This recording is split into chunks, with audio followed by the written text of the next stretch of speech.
Finalizando, então, o giro com os principais destaques dessa edição, eu quero retomar a conversa aqui com os nossos comentaristas sobre a informação trazida pelo Luca e pela Luciana Verdolim em torno da taxação prevista por Donald Trump. O Alan Gani, como é que você avalia esse movimento que já está sendo criado pela União Europeia? Eles ali sim já falaram de uma maneira mais incisiva. O Brasil ainda está num reduto pequeno, como contou para a gente a Luciana Verdolim. Como o Brasil é um peixe menor em termos geopolíticos, em termos econômicos, que o bloco da União Europeia, o Brasil está correto, tem que ter cautela neste momento e é possível reverter uma decisão. É claro que reverter essa decisão no atual governo é mais difícil caso os Estados Unidos coloquem uma barreira protecionista contra o Brasil. Por que eu digo isso? Porque o presidente, durante o período eleitoral, declarou apoio a Kamala Harris, né? Inclusive insinuou ali que o presidente Trump seria a volta do nazifascismo, etc. É claro que essas questões podem pesar, né? Afinal de contas, nem sempre vigora o pragmatismo e a racionalidade. O ser humano também tem as suas emoções e questões pessoais. Mas, de qualquer modo,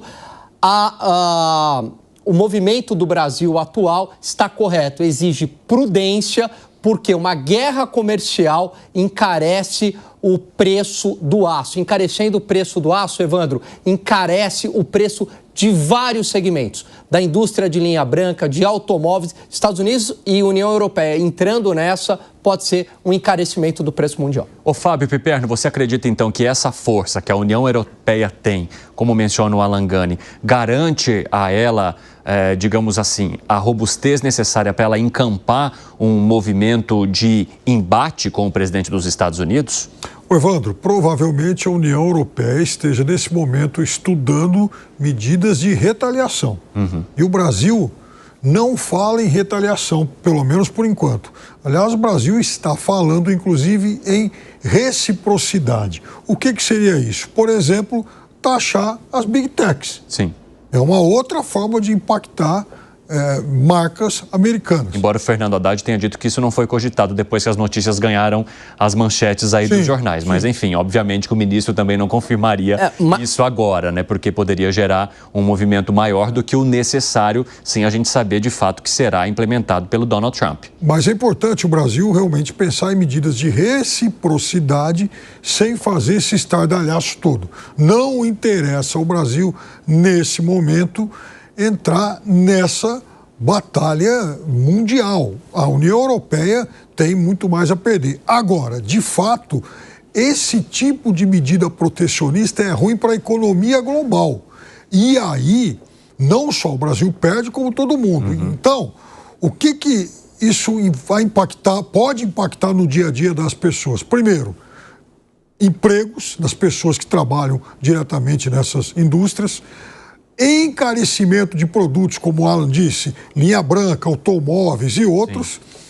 E, por exemplo, contas públicas. Imagina o estado de Minas Gerais, que já vive passando o chapéu, ainda passar a lidar com esse impacto. Então, é importante também que o eleitor vá perguntar para a turma do bonezinho vermelho, lá do MAGA, escuta, vocês que estão apoiando isso, por que vocês estão apoiando perda de empregos, de receitas e desse protecionismo contra o Brasil?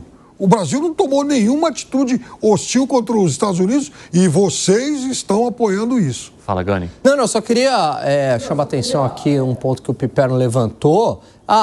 Esse jogo de palavras, né? Reciprocidade e retaliação. Mas se você colocar ali um imposto nas Big Techs, acaba sendo uma retaliação, né? Por mais que a gente possa usar um eufemismo, que é uma reciprocidade, mas na prática a gente sabe que é uma retaliação. Mas, por enquanto, a prudência é o melhor remédio. O que você acha, Segré? Ontem nós falávamos sobre isso e busquei mais informações. Evandro, o Brasil está fazendo também desvio de comércio, importando aço da China e exportando o aço para os Estados Unidos. Lembra, ontem nós conversamos que o Brasil estava como segundo fornecedor de aço dos Estados Unidos, depois de Canadá, terceiro logo atrás, México, e as suspeitas eram que a China estava exportando aço para o México, para o Canadá, e a produção canadense e mexicana ia para os Estados Unidos. O Brasil não estava até aí incorporado nesses três, mas está. os Estados Unidos mostrou que as importações brasileiras de aço da China aumentaram muito nos últimos anos. Isso permite que a disponibilidade da produção brasileira possa ir para os Estados Unidos. E aí o Brasil estaria como uma licença para poder exportar um aço que ele compra mais barato. Pois bem, quando a gente avalia para falarmos de retaliação, ou seja, nós devemos considerar que os Estados Unidos estão hoje fazendo uma proteção não de Canadá nem México no Brasil. Ele está fazendo uma proteção indireta das exportações de aço da China. E aí, quando a gente observa por que os Estados Unidos estão fazendo isso, e especificamente do Brasil, não é contra o Brasil a medida. E vou mais longe. O promédio de imposto de importação de produtos brasileiros para entrar nos Estados Unidos é 1,5%. O promédio de imposto de importação dos produtos americanos para entrar no Brasil é 11,5%. Então, o Brasil está sendo muito mais protecionista com o produto americano que ao contrário. E aí, para defender ou ratificar a teoria do Piperno, quando você tem uma taxação generalizada, nenhum país perde produtividade ou competitividade, porque estão sendo todos taxados da mesma forma. Imaginemos que nenhum produto é taxado para entrar nos Estados Unidos. Por um motivo, a partir de amanhã, todos os produtos são taxados para entrar nos Estados Unidos. Ninguém está conseguindo uma melhora de competitividade, porque todos estão taxados da mesma forma. Então, o que os Estados Unidos estão fazendo é uma proteção da sua indústria, mas protegendo do produto chinês. Não brasileiro, não mexicano e não canadense. Eu vi que o Piperno discordou de parte aí do seu argumento. Por quê, Piperno? Porque quando você tem uma taxação generalizada, é verdade que ela não é diferente de um país para o outro. Mas a taxação generalizada, ela encarece os produtos. Primeiro, ela não só encarece a matéria-prima que está sendo o alvo dessa taxação, mas os produtos que dependem dela.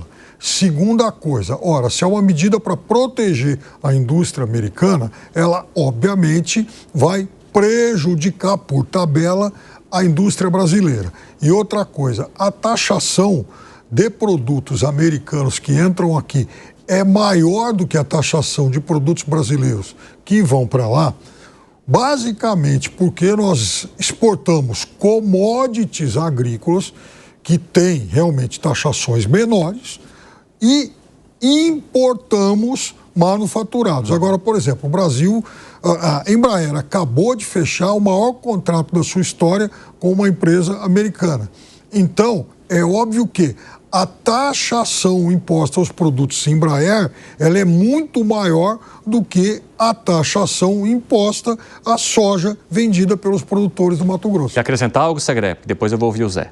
Quero sim, claro, quero. Não involucrem nada, Piperno, com todo respeito, não alterem absolutamente nada a produção brasileira e vou justificar. O que determina a taxação, o imposto de importação de qualquer produto, se determina a partir de 8 números, se chama nomenclatura comum do Mercosul, nomenclatura comum do Mercosul. São 8 dígitos. Esses 8 dígitos são o que nucleiam qual vai ser o imposto de importação e cada país tem autonomia para colocar o imposto de importação. Se tiver um produto, um insumo de aço, mas o NCM de 8 números não está contemplado nessa taxação americana, não altere nada. E quando você tem uma mesma taxação para todos os produtos de qualquer país, não altere nada a indústria, porque todos voltam a estar na mesma condição de competitividade.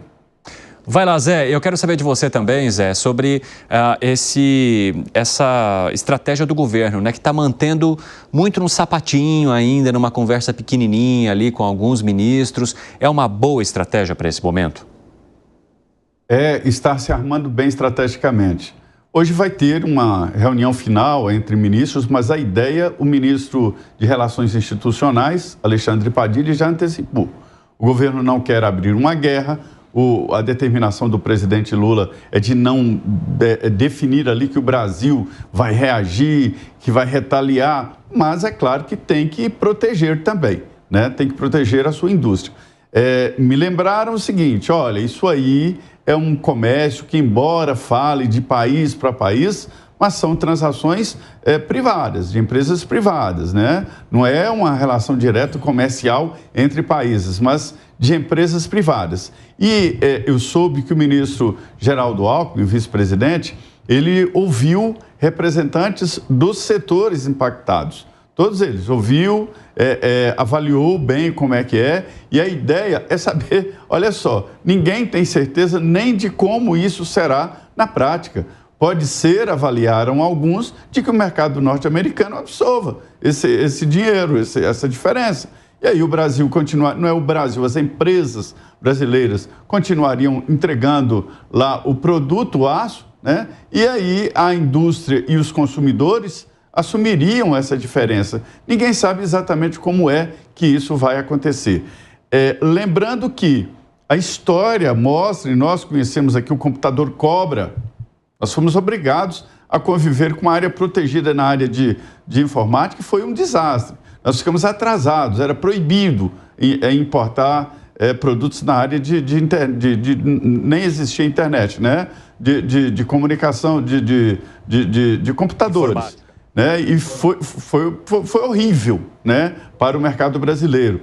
Então, quando se protege a indústria, ela fica esquisita, ela fica sem competitividade, vai ficando cada vez mais difícil. Expor a competitividade é melhorar a indústria. Então, ninguém sabe exatamente onde chegar e quem é que vai pagar esses 25%.